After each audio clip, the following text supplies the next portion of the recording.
Pour moi, le budget 2025 est significatif dans la mesure où il est en constante hausse.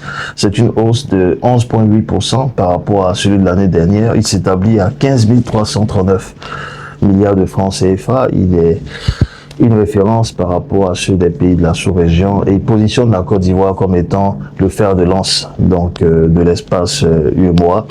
C'est un budget qui, en tout point de vue, va créer significativement de richesses au profit de plusieurs acteurs économiques et je pense en ce lieu précis et en ce moment précis aux entreprises. Les entreprises pourraient tirer profit de toutes les incitations fiscales, de toutes les mesures fiscales qui ont été élaborées et savamment inspirées et mises en œuvre dans ce budget 2025.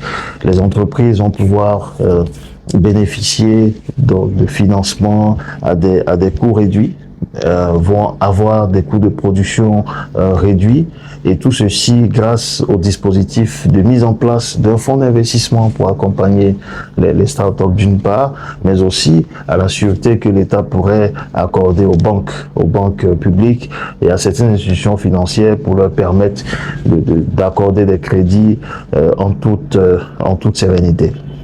D'autres mesures aussi vont consister à soutenir tout ce qui est filets sociaux.